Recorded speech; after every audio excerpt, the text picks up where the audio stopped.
Lorsqu'un éleveur de moutons russe nommé Victor et sa femme aimante découvrirent qu'ils ne pouvaient pas avoir d'enfants, ils furent dévastés. Cependant, dans un étrange coup du destin, ils devinrent parents lors d'une froide nuit d'hiver. Comment, demandez-vous? La réponse est aussi choquante qu'incroyable. Contexte, l'histoire commence en 1983 en Russie. Victor, éleveur de moutons, adorait son travail et travaillait dur tout l'été pour élever ses moutons correctement et les garder en bonne santé et en sécurité. C'était sa passion depuis son adolescence et il adorait passer chaque été avec ses moutons en plein air, faisant ce qu'il aimait le plus. Au printemps, il tondait les moutons et vendait la laine. Il aidait également à la reproduction des agneaux, faisant venir la prochaine génération d'animaux dans le monde, prête à être vendus. Pendant la fin de l'été, il plantait des graines et les laissait pousser pour pouvoir les récolter et gagner de l'argent avec les cultures. Il était vraiment un homme occupé. Victor était tellement bon dans son travail que ses moutons semblaient apprécier sa compagnie autant qu'il appréciait la leur. En fait, il n'était pas rare qu'il court activement vers lui pour le saluer chaque fois qu'il le voyait approcher. Les hivers russes étaient notoirement froids, cependant, et élever des moutons dehors en plein air n'était pas une option viable. En fait, il pouvait faire tellement froid que si vous passiez trop de temps dehors, c'était presque garanti. Ainsi, il passait les mois d'hiver avec sa femme aimante, fabriquant des vêtements qui les aideraient à traverser la saison glaciale. Et c'est ainsi que la vie de Victor se déroulait, elle suivait des cycles, l'élevage des moutons en été, la fabrication de vêtements en hiver, et ainsi de suite, encore et encore. Heureusement, il aimait ça ainsi et était extrêmement heureux et content de la vie qu'il menait. Enfant, il manquait cependant une chose à sa vie, des enfants. Victor et sa femme avaient toujours parlé d'avoir des enfants. Cependant, son emploi du temps chargé avait toujours été un obstacle. Mais Victor réalisa qu'il ne serait pas jeune et fort pour le reste de sa vie, alors lui et sa femme décidèrent qu'ils devraient commencer à essayer de concevoir. Pendant plusieurs mois, ils essayèrent de tomber enceintes sans succès. Ils gardaient quand même le moral, cependant, et continuaient à essayer. Cependant, à mesure que les mois passaient, l'absence de grossesse commença à les abattre. Les mois se transformèrent en années, et une année en 2 ans, et il n'y avait toujours aucun signe de grossesse chez la femme de Victor. Ce qu'il faut se rappeler, c'est que nous sommes dans les années 1980, et la technologie médicale n'était pas aussi avancée qu'aujourd'hui. Il n'y avait pas d'équipement moderne pour aider dans le processus de fertilité, et la FIV était encore à ses débuts et bien trop chère pour Victor et sa femme. C'était un fait que concevoir un enfant serait une impossibilité pour ce couple aimant, et malgré leurs meilleurs efforts, ils semblaient destinés à rester sans enfant. Cette nouvelle les frappa durement, la femme de Victor tombant bientôt dans une profonde dépression parce qu'elle ne pouvait pas avoir d'enfant.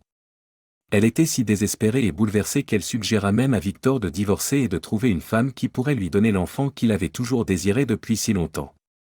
Mais il était un mari fidèle, et il aimait sa femme plus que tout au monde, alors il resta avec elle. Ils surmonteraient cela et travailleraient ensemble pour guérir leur cœur brisé. Et pendant tout ce temps, Victor resta un fermier et passa des heures à parler aux moutons, exprimant ses pensées et sentiments les plus intimes et calmant son âme. Cela lui faisait du bien de rester occupé. L'hiver revint une fois de plus. Mouton disparut, et c'était un hiver particulièrement rude.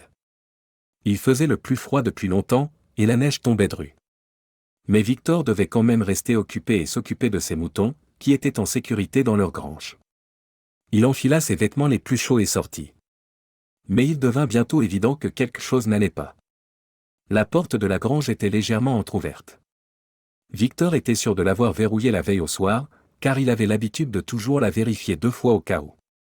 Inquiet que certains de ses précieux animaux se soient échappés, il courut jusqu'à la grange et vérifia, mais tous les moutons étaient là. Étrange, pensa-t-il quand même, ne pensant rien de plus, attribuant cela à l'épuisement de la veille au soir et à la non-vérification du verrouillage.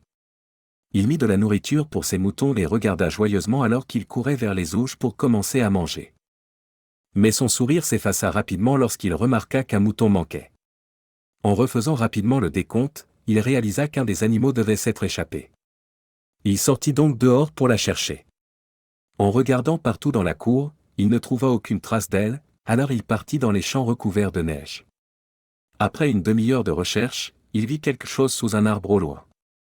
Courant pour vérifier, il réalisa que c'était son mouton disparu, à moitié recouvert de neige. Mais pourquoi était-elle là, la pauvre chose? La réponse devint bientôt claire comme de l'eau de roche, elle était assise sur quelque chose, le protégeant. Encourageant le mouton à se lever, Victor vit quelque chose qu'il ne s'attendait pas à voir, 3 bébés et une petite note écrite à la main. Le mouton avait clairement découvert les enfants la veille et les avait protégés du froid. Glissant la note dans sa poche et prenant les 3 enfants, il remarqua qu'ils étaient étonnamment chauds, mais il les tint quand même près de lui en courant vers sa maison. En franchissant la porte, il montra à sa femme ce qu'il avait découvert, 2 garçons et une fille. Ces triplés avaient moins d'1 an. La femme de Victor courut à la cuisine et prépara un petit repas, sachant que les enfants étaient probablement affamés après la longue nuit dehors. Après avoir vérifié que les bébés étaient chauds et nourris, vous vous souvenez de la note qu'il avait trouvée à côté des bébés. Il la sortit de sa poche et étudia les mots écrits à la main. La note disait simplement « Pardonnez-moi, je ne peux pas me permettre de vous élever. Veuillez vivre des vies longues et heureuses. » Victor et sa femme furent choqués par ce qu'ils venaient de lire. De toute évidence, ces pauvres bébés avaient été intentionnellement abandonnés, et ce n'est que grâce aux instincts maternels de son mouton qu'ils avaient survécu. Après avoir mis les bébés dans un berceau de fortune, Victor se dirigea vers la ville voisine, espérant trouver des indices sur l'origine des triplés. Malheureusement, presque tous ceux qui vivaient dans la ville étaient assez âgés et dépassaient l'âge où ils pouvaient avoir des enfants. Victor était absolument perplexe. Revenant chez lui, son esprit tournait avec ce qu'il devrait faire avec les bébés. Devait-il les remettre aux autorités, ou devait-il continuer à chercher leur mère? Mais en franchissant la porte et en voyant sa bien-aimée femme chanter doucement aux 3 petits, il devint clair que la meilleure option serait de les garder pour eux-mêmes. Ils avaient toujours voulu des enfants, et c'était comme si Dieu les avait bénis avec 3 petits miracles. Le couple discuta, et il fut décidé qu'ils élèveraient les enfants comme les leurs et leur donneraient la vie qu'ils méritaient. Ils ne gaspilleraient pas cette opportunité. Mort, les années passèrent, et bientôt, les bébés avaient 5 ans, jouant dans le jardin et aidant leur père à s'occuper de ses moutons. Malheureusement, cependant, l'un des moutons vieillissait et devenait lent, et il semblait qu'elle ne survivrait pas plus de quelques jours de plus. Se rassemblant autour du vieux mouton et le caressant, les triplés ressentaient un lien étroit avec elle. Ils ne savaient pas que c'était précisément ce mouton qui les avait aidés à survivre toutes ces années auparavant. Pourtant, le temps du mouton était presque écoulé, et alors que les enfants la caressaient, elle s'allongea, posa sa tête sur le sol, ferma les yeux et s'endormit paisiblement.